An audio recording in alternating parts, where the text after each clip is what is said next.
Good evening, everyone. I hope you're all doing well. I'm Alexandre. I'm agent and manager for InPulse Creatives, and I'm very happy today to be there to introduce you to the second duo stream we have on Twitch.tv. And what we had so many great responses from the first stream we did, and thanks to you all. I think we had more than 50 people at the same time on the stream. It was wonderful, and then we talked about doing a second one. Dimitri and Dominic really loved the concept, and I think people also. So since they enjoyed it, they said, let's go for another one. So as usual, we're gonna introduce them, right? So good evening to you guys. How are you? Doing well, Alex.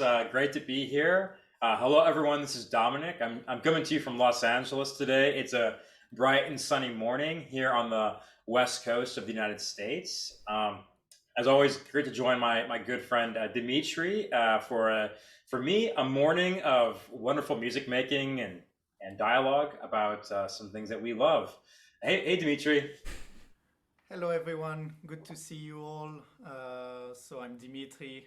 I'm currently in Paris, so for me it's the evening.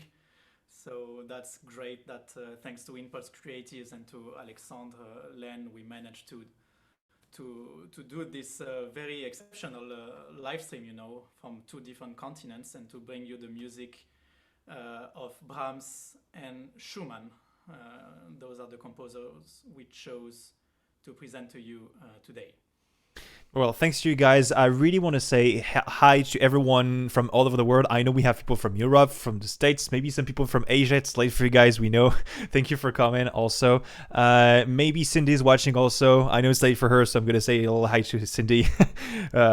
So yeah, guys, I'm going to let you speak. So today the topic, like said Dimitri, is about Brahms and the Schumanns. So the stream will be 1 hour and a half long, kind of, maybe close to that. I just want to warn the people. If you have any questions, if you want to share any thoughts, you have the chat. It's here for that. And the format is pretty simple. They're going to talk about the subject, the topic. They're going to play some pieces, and you guys can just react to anything that's happening. So guys, it's your time. I'm going to go. I'm going to leave you to do this. And of course, if there's any problem, you can just shout my name. Okay. Bye, guys. Cheers. Ciao. Hi, Alex. So, but yeah, everyone, feel free to write comments, questions in the chat. As we're playing, we have our little devices here that will pop up, and we'll be happy to have dialogues and answer any questions you might have. Because the beauty of this virtual world now is that we can really be sharing and conversing in real time with people all across the planet. So yeah, again, it's extraordinary that we've come so far. I remember just a year ago, Los Angeles was going into lockdown with the pandemic, and we didn't know what this virtual age was going to be. And about a year later, here we are, Paris, Los Angeles, live, performing from our living rooms. And this is one of the silver linings, I would say, of this entire pandemic. Wouldn't you agree, Dimitri? Yeah, definitely. I mean, when, in March or April last year, I was really bad, at the recording myself or filming myself or whatever. We weren't used to it, really. And now we learned how to use all this technology, and I think it's really great that while we are, with concert halls closed, we are still able to connect with our audience this way. That's right. It's I'm sure if anyone saw the behind the camera, they would see wires everywhere, all kinds of devices, because that's become the lives of many musicians now is branching into the technology, I guess, to be able to share what we love with people during this time. But yeah, I mean, during this presentation, we're going back in time though. We're going to go back to the mid 1800s. The 19th century is really what we're going to inhabit in this this next hour and a half or so. With personally, I think one of the greatest trios of people, of geniuses in all of Western history, particularly for classical music. We'll be talking specifically about Brahms and the Schumanns. that S at the end is very important because both Robert and Clara Schumann were so integral to really the advancement of music, the future of music in the 19th century, and you'll quickly see why. Because without, I almost feel like without one piece in this little trio, they don't function as well. It's a fascinating relationship. These three individuals. So yeah, I would like to begin the program with talking a bit about Robert Schumann, because Robert would have been the eldest of these three individuals that we'll be focusing on today. Robert, basically the age categories would be Robert being the eldest, followed by Clara, and then followed finally by Brahms. Robert would have been born in 1810, Clara in 1819, and finally Brahms would have been 1833 about.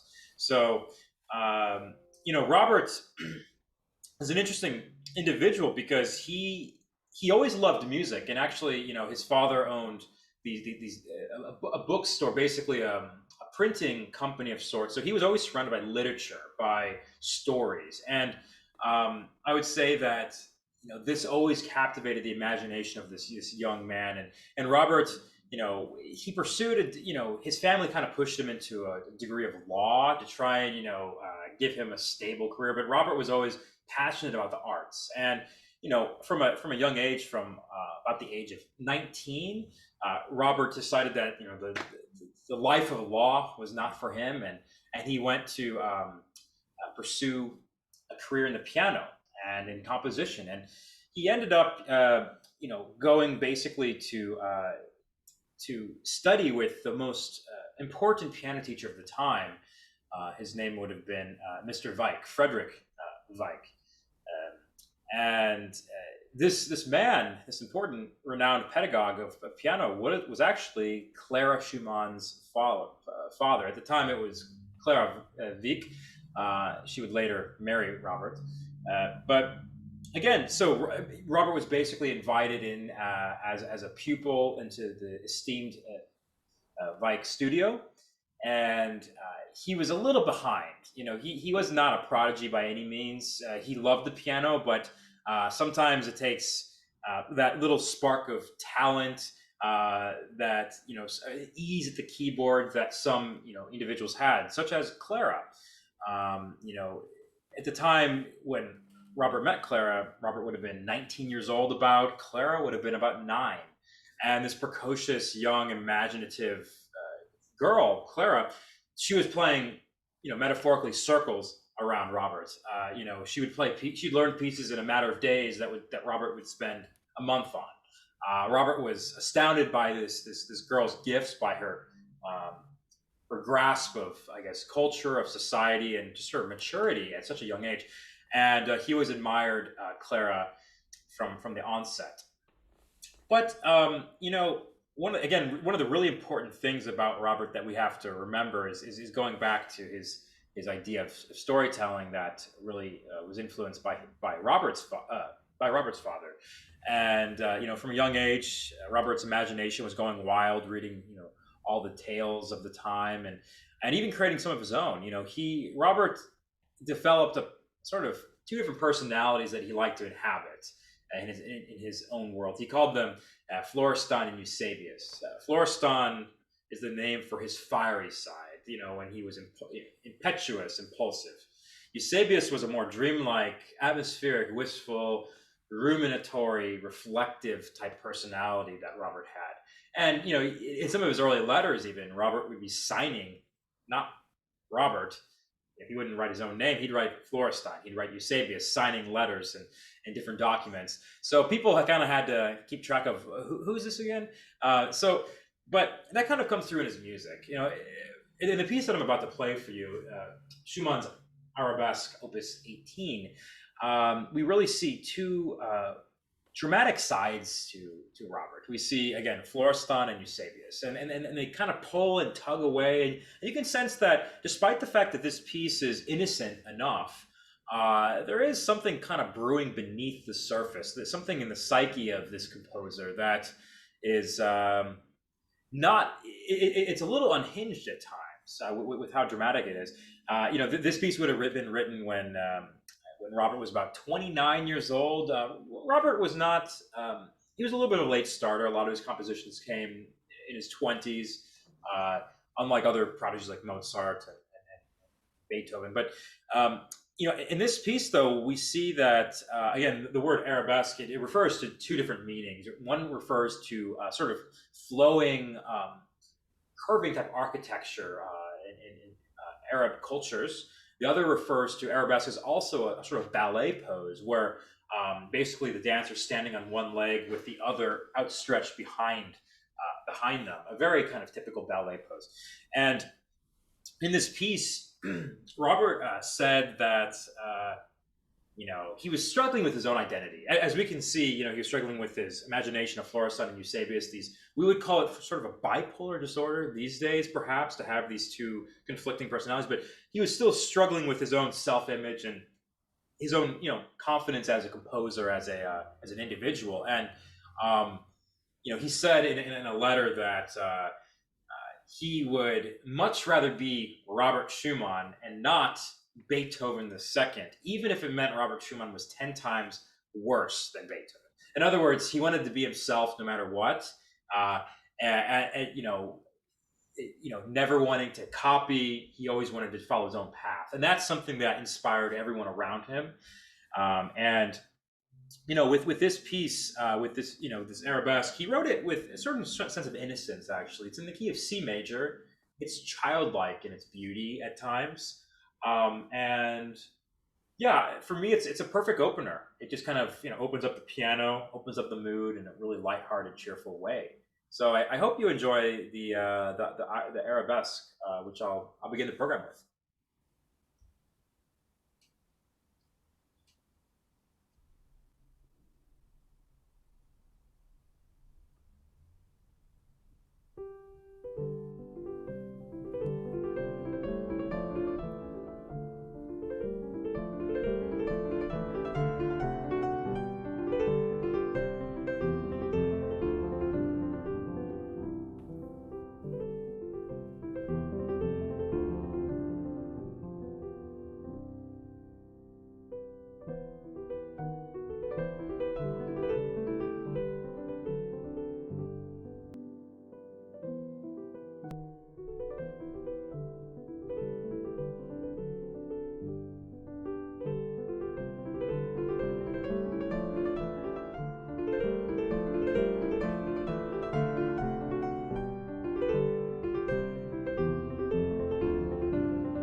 So, again, this is a wonderful early work by Robert Schumann, showing many different sides to him, showing this uh, playful side, a bit more of a stern side, and finally we see in the end, Eusebius seems to win in that dreamlike coda. In fact, Robert had said in the past that of the two, Florestan and Eusebius, he was a bit more of a Florestan at times, but he wished that he could be more like Eusebius. So, Dimitri, I know that you have also some Schumann to play. Would you like to talk a little bit about that and this different side of Schumann in this piece? Yes, definitely.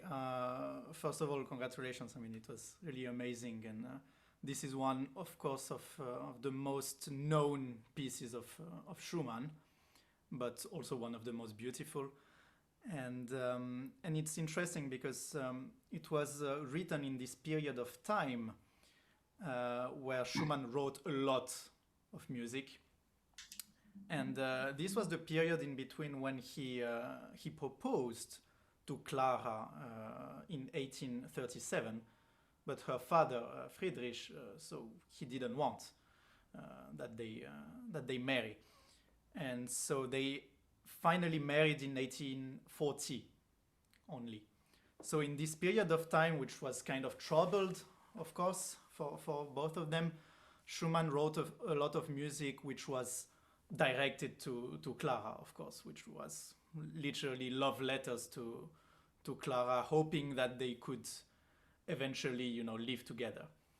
And in the same year as he wrote the Arabesque, he wrote also three. So in German, it's called drei Romanzen, so three romances. But it's a little bit different in the meaning that the romance, in English, where it's something a bit romantic, a bit lyrical.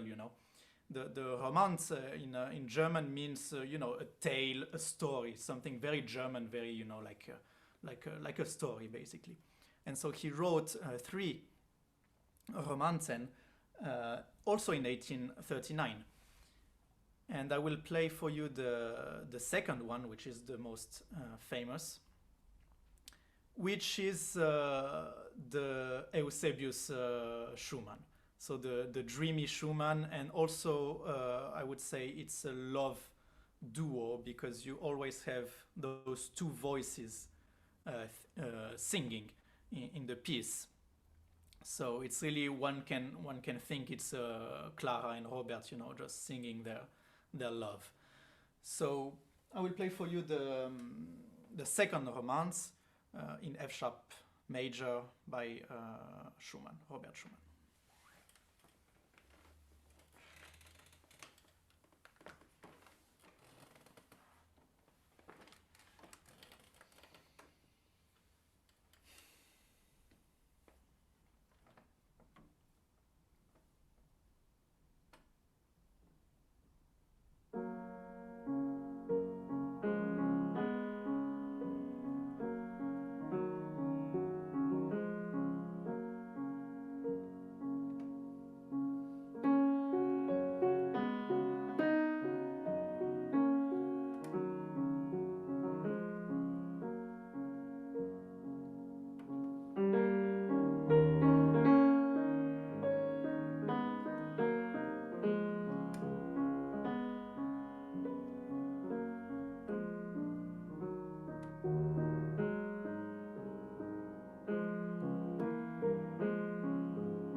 Bravo, Dimitri. That was just Thank you. exquisite. That's one of the, for me, that's one of like the true gems of the repertoire, and certainly one that, as you say, it is popular. But I know that I don't hear it that often. So for me, it's just a really lovely treat today to be able to hear that. Thank you. So it's I was just thinking that it's a wonderful contrast of going from C major to F sharp major Indeed. in these first two pieces. Well, a tritone, and you can't get farther away. So really beautiful stuff. Have you played the Arabesque before, by chance? No, actually, it's one of the pieces that, of course, I love. I always wanted to play, but never got really the opportunity. Yeah. But yeah. Yeah, well, I know that you'd play it beautifully, after hearing this romance, and I really liked how you were talking about, the voices, kind of conversing in this movement, because it's so important in Brahms' music and Schumann's music to have that kind of interplay between the hands a lot of times, because we have to remember that Robert Schumann, Clara Schumann, Johannes Brahms.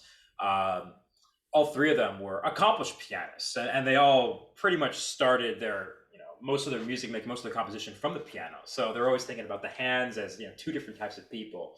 Of course, and we'll see that, and I'll show some examples of that in the next selection that I'll be playing, which is Brahms' Sonata Opus 5, his third piano sonata. So, was there anything else that you wanted to add about the romance, Dimitri, before moving?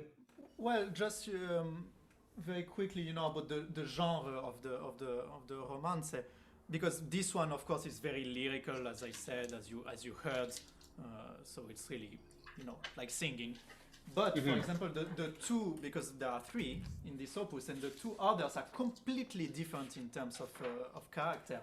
Because, for example, the first one, I'm just going to play the very beginning. The first one is very troubled, in the character. So it's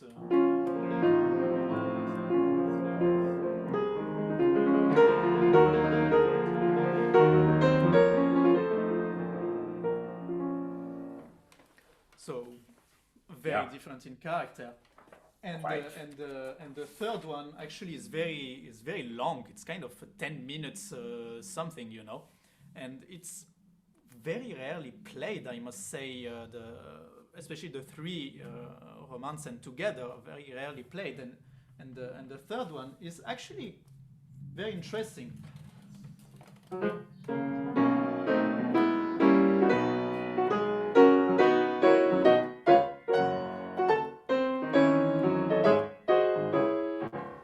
So this kind of jumpy and more Florestan character in this respect. So yeah, I advise you to listen to the three romance, and because they are very much kind of hidden gems, I must say. Yes, absolutely. Yeah, as a pianist, we really don't see these programmed that often, I would say. So, yeah, this is for young pianists, for young students. This is some great repertoire to kind of make your own, and kind of have fun with. So, yeah, I mean that's beautiful. And again, that third movement always reminds me of Schumann. He sometimes loved to write these peppy, heroic Jumpy, marches. yeah, Yeah, yeah, and it really, I mean, the Arabesque in some ways, I mean, I'm not gonna play it like that, but it has that jumping type feeling. Of course, in this, it's more flowery, flowing type texture. But yeah, Schumann had a really strong fascination, I think, with dotted rhythms, dum da dum da dum da dum, and I think he's a master of transforming that from both being, being very more supple to a bit more edgy and kind of declamatory, like in that third movement that you just demonstrated. Speaking of declamations, the next piece that I'm going to be playing, Brahms Sonata Opus 5, his third sonata. This doesn't get much more fist in the air and kind of defiant. This is one of the most defiant pieces I've ever come across, especially in this first movement, which I'll play, the Allegro Mistos. So this piece really is really an integral part of this program because this is kind of part of the pieces. This is the introduction that Brahms had to Robert. So we have to remember again, Robert is he's the eldest of these three individuals. Clara is about 9 years younger, and then finally Brahms is, I guess, about 10, 11 years younger than Clara. And so basically, Brahms is a young man in Germany. He's trying to make a name for himself as a pianist, as a composer, and he had many friends that supported and admired him. One of them was Joseph Joachim, really famous violinist, one of the foremost musicians of the time, teachers, highly successful. This man, Joseph Joachim, apparently heard Brahms playing in a concert when Brahms was traveling, and basically said that it was one of the most overwhelming experiences of his life. Joachim was just kind of just in awe and amazement at this young 20-something, 19, 20-year-old that was playing his own music. Brahms was playing both standard repertoire by other composers, but also Brahms was introducing his own compositions. And Joseph Joachim was just just in awe, and urged Brahms to go speak to Robert Schumann. Robert Schumann was this big critic, this musical father of the German tradition, and he was the guy to talk to, the guy to know, the guy to just chat with. Joachim, this violinist, thought that Brahms could use that sort of mentorship. Now, funny story is that Brahms did send some of his manuscripts and a really nice letter to Robert, only to discover that Robert never bothered to open them. He sent them to Robert's residence and was hoping for some response, never got one. And Brahms was sometimes a moody individual. He was strong-minded, and he had a little chip on his shoulder about that. So it took him about like a year after that. It wasn't really a rejection. It was more just Robert was busy and also probably struggling with his own personal issues at the time. But Brahms was always kind of like, oh, that guy Robert, I don't need him. That's what he thought at first. But then finally he was coaxed again and again by friends, by Joachim, to finally go muster up the courage to speak to Robert. And as the story goes, apparently he grabs all of his manuscripts one day. He goes to the Schumann household. And he knocks on the door, and this young little girl answers, the eldest daughter. And Brahms says, sheepishly, where is Robert or Mr. Schumann home? And she says, no, he's not. You come back tomorrow. And so Brahms is like, oh, okay, kind of anticlimactic by all accounts. So Brahms kind of shuffled away and debated if he wanted to try again the next day. He did. Again, at this time, Robert Schumann knew who Brahms was. He knew from his friend Joachim. He knew from just stories that have been circulating of this young virtuoso composer. So when Brahms knocked again the following day, Robert was expecting him. Although, again, this esteemed gentleman, Robert, by all accounts, was just wearing his pajamas when he answered the door, and in a very kind of nonchalant way, invited Brahms in, and asked him to come to the piano. Like that's the first thing to do. No asking if you want water or tea. It's like, here's the piano. Let's sit down. And basically, by all accounts, Brahms was extremely nervous, and Robert said, play for me, like very simply, very, he just asked him to play whatever he had. And at the time, Brahms had a few works. His first piano sonata, his second piano sonata, he had one of his early scherzos for the piano in E flat minor, and workings of the Opus 5 sonata. He had some parts, some movements of this that were conceptualized that he wanted to play. And after the first movement of the C major sonata, Robert says, hold on a second, I'll be back. And then he goes and he brings in this beautiful woman, his wife, Clara Schumann, and says, Clara needs to hear this. And so they sit down, and Brahms, at this point, I mean, again, we always forget that, Brahms is 20 years old. I think, Dimitri, we all know what an audition's like. It's scary. You're playing for, people that you've never met. You're trying to impress them. You're hoping that they like it.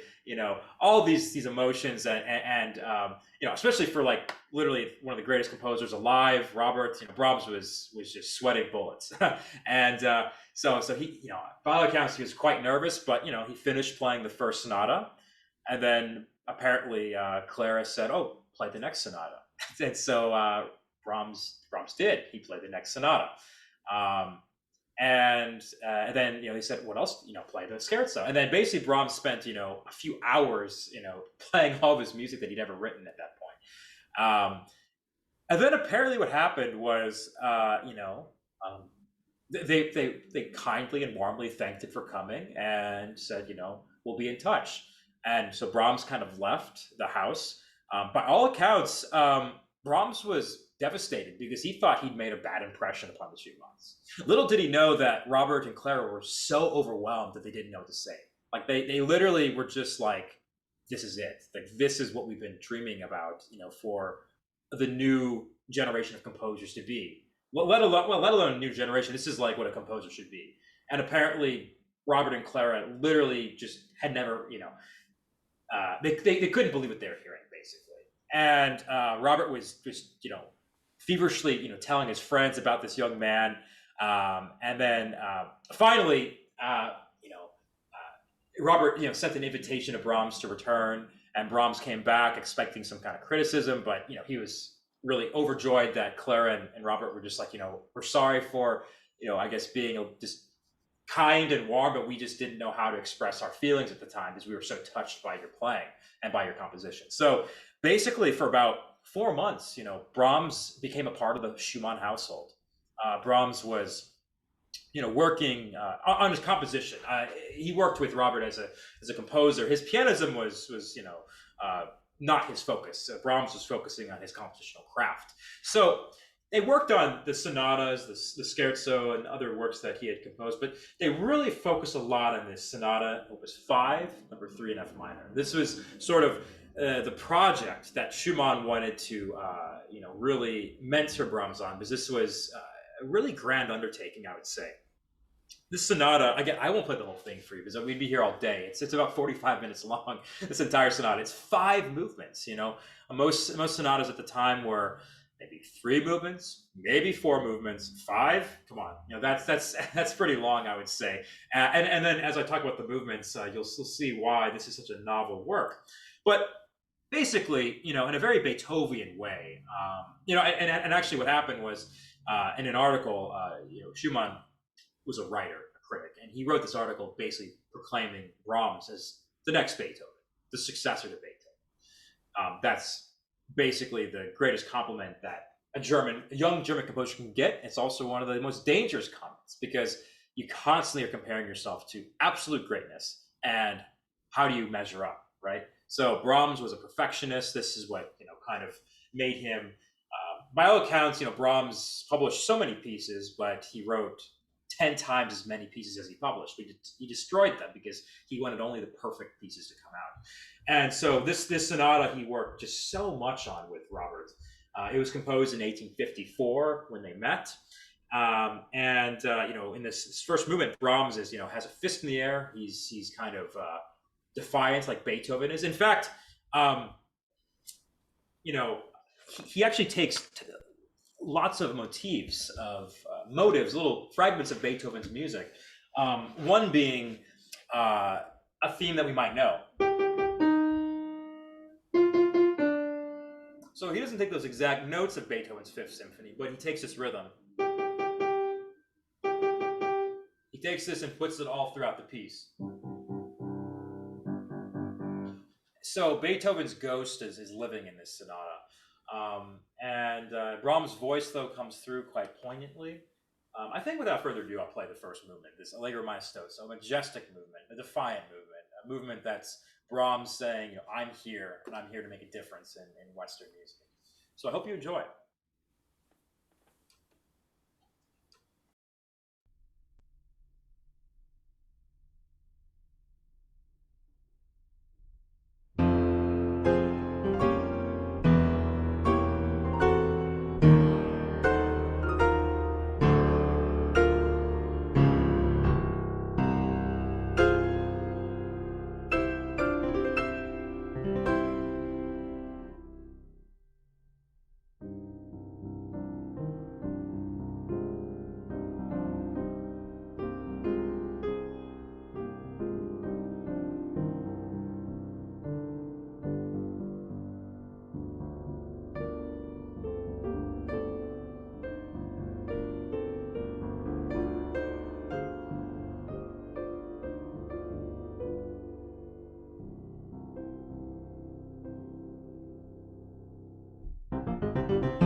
Thank you. And then I just wanted to briefly look at the other movements before moving on to the next piece.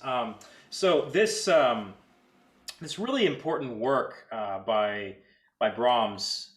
Uh, the second movement is really poignant. It's an andante, and you know it's interesting because we have a few romances on the program, and I find that the romances that people might typically associate with, you know, maybe a romantic Hollywood, you know, movie type, you know, atmosphere, are actually the pieces that are not titled romance, are more like a romance. Take this andante, or take the intermezzo at the end of the piece. I would say that with this andante, we've got just such a beautiful melodies throughout, but there's a really poignant, very special section in the middle actually that I'd like to take a look at. And here we see that the music is similar to what Dimitri was talking about with the basically with the hands conversing with each other, kind of two loved ones conversing with each other. And the complicated thing is that actually at the time, Brahms was astounded, first of all, by Robert and Clara Schumann, and he developed a sort of really affection and actually a love toward Clara that really would last him all of his life. And we don't know exactly who Brahms might be thinking of when he writes this part with the innermost beauty and heart, but certainly we wonder if perhaps this is Brahms, writing music that perhaps him and he imagines maybe him and Clara might have been able to converse as loved ones, because we have to remember that at the time, in 1854, basically 4 months after Robert had met the young Brahms, Robert actually ended up trying to kill himself by throwing himself in the Rhine River.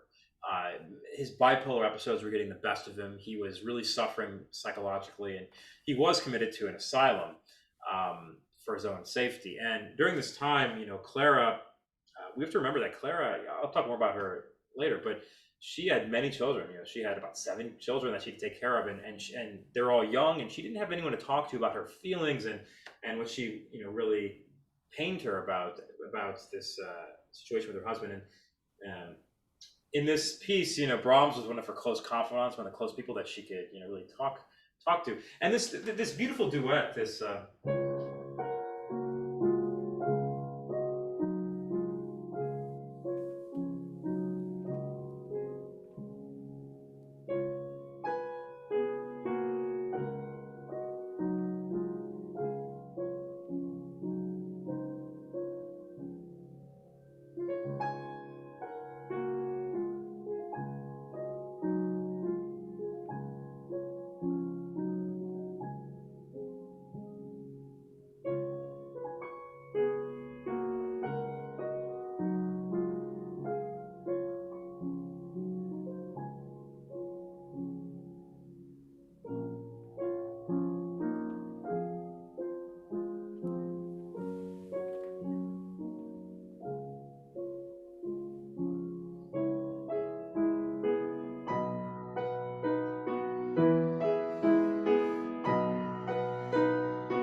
and so on. But we see the hands da dum da dum da, and this really could be many people think it's Clara and Brahms perhaps conversing during this time. But again, throughout this piece we have impetuous scherzo, we have intermezzo as a fourth movement that's as a remembrance, and then finally a really boisterous finale. But it's truly a gem of the repertoire, I would say. So have you ever played this piece, Dimitri, or No, actually, no. It's interesting to note that Brahms, he kind of wanted to establish himself on the musical scene by writing, 3 sonatas, like in his Yes. first opuses, and to be in the path, of course, of Beethoven. But it's also interesting that he didn't write any other sonatas after, for piano Yes. solo. Yes. And so you have these 3 sonatas which are massive. I mean, they are like really huge. Yes, the gargantuan, in fact. the 3 of them actually, and so it's Yeah. it's really interesting. Yeah, and I forgot to mention the second movement actually has one of the very few instances of Brahms writing some poetry at the beginning of it. Basically, the poetry that he writes and translates to through evening's shade, the pale moon gleams, while wrapped in love's ecstatic dreams, 2 hearts are fondly beating. So literally, he's saying, there's these 2 hearts that are in love with each other and in this dream world, and again, you can't help but wonder who he's talking about, whether it's Clara or else. But yeah, so it's a truly fascinating piece that I urge everyone to listen to. It's a symphony for piano, is really what it is. Definitely, yeah. I would say. But I know that we have some more Brahms coming up from Dimitri. And what piece is that? So actually, it's a completely different piece in terms of character. So it was also written in this same period. So it's the variations on a theme by Robert Schumann of Brahms, Opus 9. So what is interesting is that Clara Schumann wrote a set of variations on this exact same theme as Brahms used in 1853 somewhere. So it's the variations on the theme by Robert Schumann, Opus 20 for Clara Schumann. And so soon after Robert Schumann was taken into the asylum somewhere in February of 1854, Clara played those variations to Brahms as he was very often visiting her and a bit taking care of the children as well after Robert was taken into the asylum. And so she played those variations for him, and he really loved the piece and the theme. And he decided to write his own set of variations in the summer of 1854. And he dedicated, of course, the piece to Clara. And it's interesting because in this same summer, he wrote the variations Opus 9, but also the 4 ballades Opus 10. And those two sets of pieces really foresee the later Brahms, the more introvert Brahms, you know, because as we said, the first sonatas and also the scherzo Opus 4 are really kind of, you know, I want to show that I'm a great composer, you know. Still marvelous, of course, but later on in Brahms' piano music, he gets into more intimate pieces, especially in the later pieces from Opus 116 to 119. And so this is really the atmosphere of those later pieces, although he was only 21 years old, you know. So such maturity already at this age is really incredible. So I will play for you the variations of Brahms, and after I will just explain a few things because they are really, I find, one of the most beautiful pieces Brahms wrote. So yeah.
Bravissimo. So gorgeous.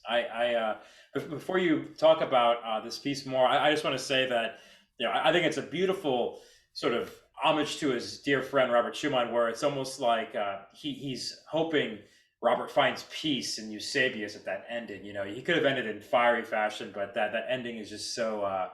Brahms just wanting Robert to find peace and all of his turmoils. But beautiful playing. I'd love to hear some of your thoughts about the piece. Thank you. Yes, indeed, it's a very emotional piece, I would say.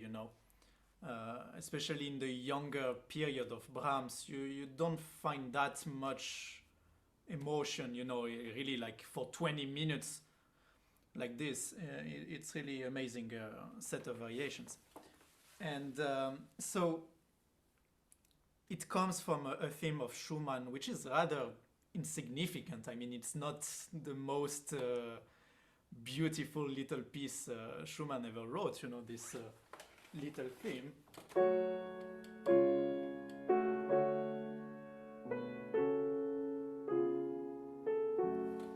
It's rather straightforward, but Brahms managed to really get to the essence of this little theme. And what is quite amazing, I would say, is how much counterpoint and polyphony you find in this piece, which you don't really find very often in Brahms music. There are just canons every two variations. It's really amazing if you hear, for instance, in the where is it? Beginning, especially in the second half of the piece, from the eighth variations.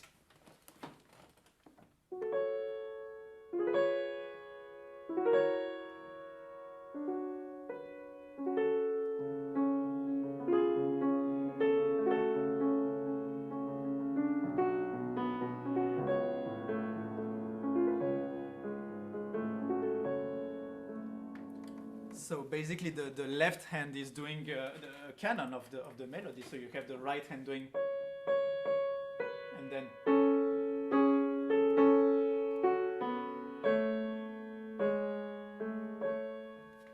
So I didn't find this in many of Brahms' pieces actually, and you have gorgeous. He plays very very well with this. Also here in this variation, where the melody is actually the bass of the theme. You see? And the left hand is actually a mirror of this.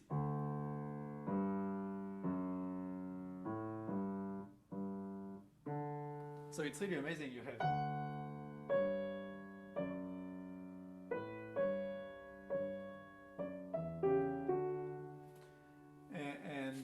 and last you have in this variation where you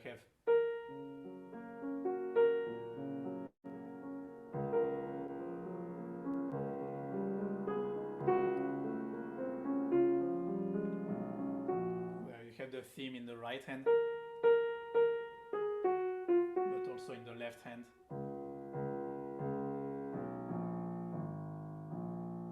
So it's really amazing. Also here in this variation you have a canon. This is very Schumannesque, this variation.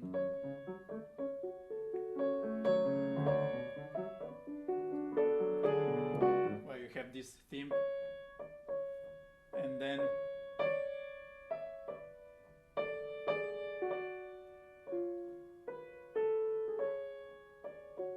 this you would find in the Waldscenen, for example, this of Schumann, this type of writing.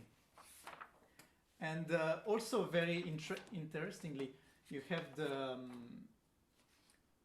so the theme comes from a set of pieces, Opus 99 by Schumann, the Bunte Blatter, and so you have like many very short pieces like this. And as a variation in this piece of Brahms, he used one of the other pieces from the Bunte Blatter. So this one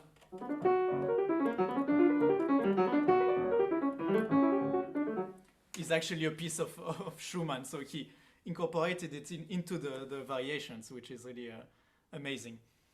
So yeah, very unique piece, I would say, because if you compare to the other variations Brahms wrote, the Handel variations, of course, or the Paganini variations, which are very virtuoso, very, technical, very difficult. And this one, seemingly, you have almost only slow variations. And I find it really beautiful. And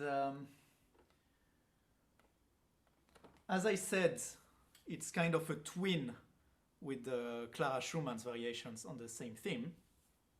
So we make a transition to the piece of Clara Schumann you will play Yes. just after. And what is interesting is that, I don't know if you notice, but there is this little theme, what we call the theme of Clara, which Schumann used very often with the letters, of C-L-A-R-A, which he used in many pieces. And Brahms also put it here, a bit hidden, of course, but in this passage here.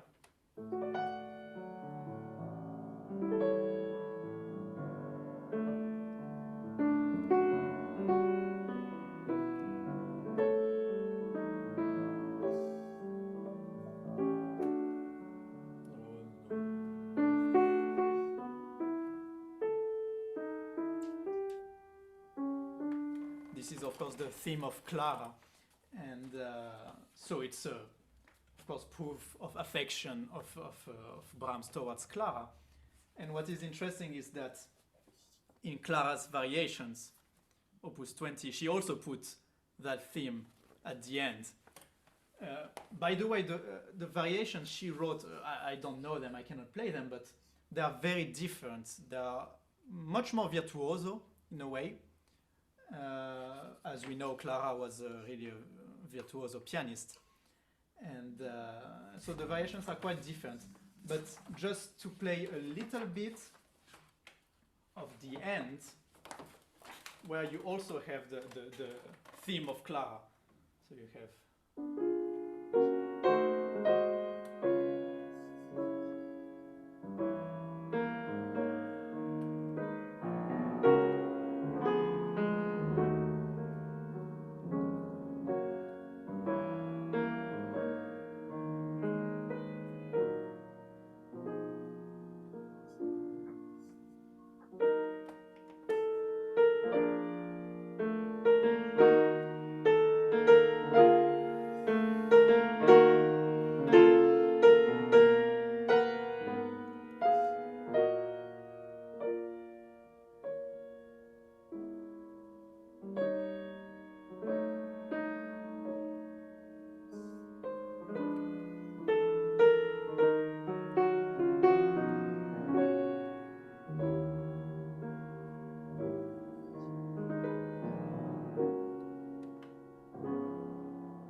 So yeah, so we can really see in all those pieces written with your the sonata you played with these two sets of variations, how close those three persons were, and you can actually find it in their music. All the hints and the kind of things where they make even probably things we don't notice. They would probably know and hide little things for each other. So absolutely. So, yeah. Yeah, no, I mean, it's music was somewhat of even like a secret language for many composers, many people back then. It was how they could tell stories and convey messages and secrets in private. And I think that Robert certainly did that, Brahms did that, and Clara as well. I mean, this is a nice segue into the piece that the final pieces that I'll play today. Two pieces. One by Clara Schumann, another romance entitled Opus 21, number 1 in A minor, and then I'll play the very famous Brahms Intermezzo, Opus 118, number 2 in A major. So, we talked a bit about Clara, and I just want to share a few more brief anecdotes about her life. Like Dimitri had mentioned, her father, Frederick, was not at all happy that Clara married Robert. Not at all. He felt betrayed by his pupil marrying his daughter. I think any of us would be a little bit concerned to see one of our students marrying our own children. But on top of that, Frederick, the father, knew that Clara's life would forever be changed through marrying Robert. At the time, growing up, Clara toured. She was a young virtuoso. For many, she was the prominent, preeminent pianist of the time. Liszt was more famous, perhaps, but for many people, Clara Schumann was it. She was, who they loved. And Frederick warned her that, Clara, when you get married to Robert, your life will change. You'll be, things will not be the same. And certainly, it's just extraordinary to think about. But upon marrying Robert for the next 14 years of their marriage, she had 10 pregnancies. She had 8 children, 7 survived. And I mean, to say that she was, busy at home taking care of the house with kids running everywhere is an understatement. I mean, this was a dramatic turn of events from her soloistic career path. She still performed about 80 concerts over these 14 years of marriage to Robert. So she was still performing, but I mean, 7 kids is quite an undertaking to take care of. And one thing that's overlooked is that, well, first of all, this romance that I'll play was written in 1853 and later published in 1855. And what's really rather tragic is that I had mentioned that 4 months after meeting Brahms, Robert threw himself into the Rhine River. His demons, his personal demons, his bipolar, his depression, his manic episodes got the best of him, and he was in an asylum for 2 years until 1856 when he passed away from infection, compounded with syphilis, which he had contracted as a younger man. And what's really tragic is that during this entire time at the asylum, Clara was not allowed to visit him. Doctors felt that Clara might create an episode, or she might cause something to affect Brahms in a negative way in his psyche. So actually, the one person that was visiting Robert rather frequently was Brahms. So by all accounts, Brahms would visit Robert and come back and relay the news to Clara how he's doing. And there was one picture that Robert had in his asylum room, and that was actually a picture of Brahms. So even though, Robert knew that Brahms was kind of taking care of Clara, and he always loved this dear young man deeply for helping his beloved wife through this struggle of this was something that Robert couldn't control, his mania. So when Clara Schumann wrote this piece, this romance, which again is not a romantic Hollywood type story, it's a haunting work because Clara said that she was just so sad that she could not visit her husband in the asylum. That was in her diary that day, around the composition date of this piece. So in this piece, we have a very haunting, forlorn melody at the onset, followed by a middle section that is nostalgic. It's looking back at perhaps the good times, before in dramatic fashion returning to an iteration of the first melody. So I'll play this romance now for you. So I hope you enjoy Opus 21, number 1 in A minor, Romance by Clara Schumann.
you. So, again, this is by Clara Schumann. This was one of the last compositions she ever wrote, in fact. This is from a set of 3 romances. Um, when Robert passed away, she had decided that she would stop composing altogether. She always said that, for her dream was a very selfless one. Her dream was that Robert could compose in peace and basically realize his genius. She, all throughout her life, adored this man. She was in love with them. They married rather young. She would have been about 17 years old, and he would have been almost 27 again, almost 10 years her senior. So to say that she, admired and looked up to this man Robert is an understatement. But one thing that we always forget is that when Robert passed away, they were well off, the Schumann household, but Clara had to support 7 children. And how did she do that? Well, she went back to concertizing. She went back to touring. She had to basically financially support her family because no one else was going to do that. At this time, it was very rare that women were so I guess, out in the public eye as a performer of sorts. In the 19th century, it would have been much more common or much more commonplace for Clara to have remarried someone else, perhaps, to take care of her. But no, she did the exact opposite. She never married again. She took care of her family. She, provided for them with her great means, her great pianism, her great intellect. And I think that's something that's really something that sometimes we forget about, just how extraordinary of a woman and how strong, powerful she was. Certainly for the next nearly 50 years, her and Brahms were close friends and close confidants. Oftentimes Brahms would send her his own compositions, saying, "What do you think?" And she'd say, "It's not good. This is not good. Fix this, fix that." And sure enough, he would. For Brahms, I always think I think that Brahms looked at Clara as like his almost as like his Mary, or Virgin Mary, some kind of deity. He kind of looked at Robert and Clara as this ideal couple of 2 like-minded individuals pursuing art to its highest form of excellence, and he looked at Clara as just really his goddess of sorts. So later in his life, he composed some smaller works. It's really fascinating because at the beginning of his career, Brahms was writing these symphonic, large-scale piano pieces, and actually at the end of his life, he flipped on its head. He started writing these smaller works for the piano. And I would say that in that way, Robert Schumann influenced him because, we all know Robert Schumann is writing many, many small character pieces, Carnival, Papillon, all kinds of different pieces that were, much more segmented. And Brahms started taking that approach in his later years. And in this very famous intermezzo, which I'm sure many of you know, we see that come to absolute fruition in this real gem of a piece. Clara would oftentimes say that the amount of meaning that Brahms was able to get into his notes, into the music that he wrote, is just extraordinary. How every note meant so much, and she would, as a teacher, she always said, students, you must play what is written as it's written. And in conjunction with a piece like Brahms, this intermezzo, and any of his music, how well he writes the music with its notational integrity and its structure is just to be admired for all time. But again, like I had mentioned earlier, we've heard 2 romances, and they're really beautiful pieces in their own right. But I do find that this intermezzo, which was originally dedicated to Clara Schumann, this set, but later taken away the dedication for an unknown reason. But this intermezzo is really a love song in many ways, I would say. So I'll play this intermezzo for you, Opus 118 number 2. It's one of the most famous and beautiful and one of my favorites. So I hope you enjoy.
Wow, really, really amazing. Oh, thank you. Well, I always find that this piece is so fitting, and I always joke, but I'm serious about saying that, when Brahms decides to write a piece of music in a major key, he's always able to make it sound like the saddest thing you'll ever hear. I mean, it's so different from Mozart's joyous major keys, but Brahms' major keys are always like, second movement of his first concerto. I mean, heck, even the ending of your Opus 9 variations. I mean, it's some of the, saddest major music you'll ever hear. Yeah, I think it comes really full circle in these late pieces when Brahms is using his inspiration of Robert to kind of create these little tiny worlds in a matter of 5-6 minutes. You listen to this music, and what else do you want from you listen to it and you're transported to a different land. And it's really interesting to note that when Clara passed away in the, I guess in 1896, I think. I believe that Brahms, he passed away a mere 10 months later, give or take. So the two of them were closely, interlocked spiritually throughout all their lives, and it's really a beautiful story. We could spend hours talking about this, but at some point, we do have to send everyone on their way home, and But any other last comments you'd like to make, Dimitri?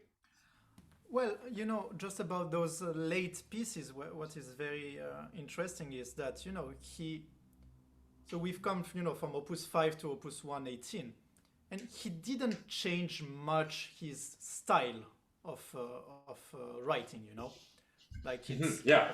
Of course, there are differences and more maturity and everything, but basically the style is the same. This is true. And it's very interesting that, in the 1890s, he's still writing this kind of music, because you have already the beginning of Debussy, you have already Scriabin, you have, all those composers which are really going, trying to break all the boundaries. Mm-hmm. So, but he remained, in this faithful to his personal style, and he produced, of course, probably the most beautiful pieces he wrote were in the last opuses. Right. Right. So yeah.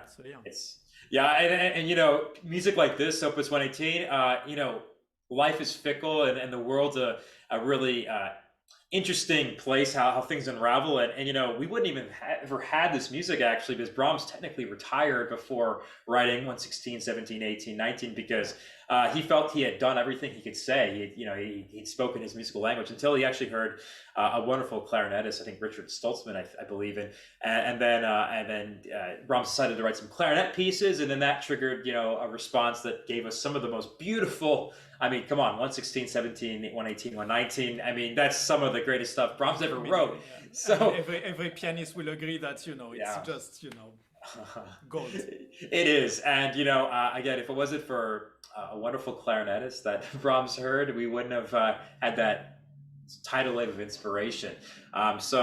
But yeah, I know Dimitri. I'm so happy to have been able to listen to you today, chat with you, and also chat with everybody. I really appreciate everyone that tuned in, commented, this is one of the great stories of Western music, and really of history, I would say. And it's so wonderful that this music that Brahms, again, you said, was so committed to even in the late 1890s. I think it's for good reason, because we're still listening to this music today and saying, wow, that says something to me. Whatever it might say to you, it says something. I know that I've had a real pleasure, here today. So for me, I'm beginning my day with this live stream, so I'm going to be riding this musical high all day now. It's been a real pleasure. I just want to thank Alex and Cindy of InPulse Creatives for always hosting these events and being so receptive to supporting young artists during this this very difficult time. So and Dimitri, I'm admiring your gifts, your playing. I love hearing you play Opus 9, the Romance by Schumann. It's always really a treat to be able to listen to you play, but also hear you talk, because you're such a well articulated and just incredibly intelligent person. So I learned a lot today. So I just really I appreciated InPulse Creatives having us. Likewise, I will say the exact same things about you. I really enjoyed being here today, learning so much about those great composers and listening to you play wonderfully. I think you actually did know a lecture of some sort about this Oh, topic. yeah. A while ago, I back in November, and a few other programs that I've done has been a program entitled "Relationships in Music." Hmm. Brahms and the Schumanns. And I basically play and talk, about this music. I play selections from Brahms, Clara, and Robert. And I kind of, through these selections, I try to weave together the story of these three. So yeah, I do have some programs of that on YouTube and elsewhere. But I particularly love the added dimension that was brought today with you, Dimitri. Playing some of this music that I have never played it before. Opus 9 and the Schumann Romance Opus 28. I loved having that involved. I've always been fascinated by these individuals, because I find genius to be so captivating to study, to read about. It's inspiring, really, to watch, to read, and understand these individuals. There's so much to learn from them. So, but yeah, it's a topic of great interest to me. So I'm glad that you share. I mean, definitely for me, Brahms is probably one of my favorite composers ever. For sure. Yes. And Schumann was actually the first composer I recorded on CD. So Yes. his first sonata. So those, of Right. course, those two composers are very close to me. And I must say, I never played any music of Clara Schumann, but I really should at some point, because Yeah. it's great music, and It the world is. should know that she was also a great composer. Yes, absolutely. Yeah, she it's funny, again, with her, for everyone that's listening, her early music was really quite virtuosic, quite hard, quite hard. And then her later music became more, I would say, almost Brahmsian, Schumann-ish, where she began really delving away from the virtuosity of the salon, of the parlor type atmosphere. And she began really digging into her own feelings and expressing them in the most poignant ways. So yeah, I urge everyone to check out Clara Schumann, not just a wonderful woman, but also a fabulous composer and an even better pianist. Honestly, of the three today, she's the best pianist by far. I don't think any of these gentlemen would argue. They all would hope that she would play. Brahms and Robert were always like, "Please play our music, Clara," and she did. I mean, to great success. She premiered a lot of pieces of Brahms, of course. Yes, exactly, many.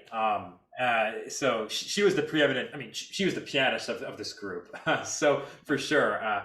But yeah, I think wow, it's been about 2 hours. We said it'd be 1 hour. We said it'd be an hour and a half, but look at us. We just kept on talking and playing. So we could do this all day, but at some point, part two. yeah, we must part at some. But hey everyone, I know Dimitri and I, we'd love to do more events and stuff. And honestly, if anyone has suggestions, we're always curious about what you guys think, and what your thoughts are. So please, you can always reach out to us and let us know. But on my behalf, it's been a real pleasure, playing and talking with you guys this morning. And I think likewise for Dimitri. So yeah, it was really a pleasure, and we're really happy that many people showed up again. Thank you. So yeah, until next time. Next time. Yeah. Well, and Alex, I think I don't know if he's here. Yes, but, yes, I'm back. Thanks again, I'm Alex. here. This is the curtain call, so to speak. Now, I hope everyone has He's a. here. Okay. Yeah, I'm here listening, guys. Oh, okay. No problem. Thank you so much for this. It was great. I know we said 1 hour and a half, but I was sure that you guys are going to take more time, regardless of the program. I knew something would take more time, but it's completely fine. Thank you so much. Like I'm going to say the same things, but thank you to the people here. We had so many people coming around and around the channels. That's wonderful. And I think, we're going to have more events like this maybe in the future. So thank you again, guys, for taking the time to do this. I know it's complicated to organize because you guys are separated from line hours. But this is... That's thanks to you, Alex. You're the one that's organizing all this stuff, putting it together. So, I mean, big bravo to you. No, thank you very much, and I really appreciate doing this. I think this is really what we need to do, and we need to enjoy those moments where it's complicated, but we have solutions to do stuff, even if it's for maybe a part of our life right now. I think in the future we'll also increase the digital content for artists is just growing so much. We know it's going to be part of every artist's life in the future, also in 10, 20 years. We saw how much perfect results people had. So yeah, we're very happy to provide that, and we're very happy you enjoy this, guys. So on this very beautiful notes, I'm going to thank you again, Dominic, Dimitri, for this. I'm going to thank you guys for joining us on this wonderful stream, and I'm going to wish you a wonderful morning, day, or evening to everyone. Bye-bye. Bye.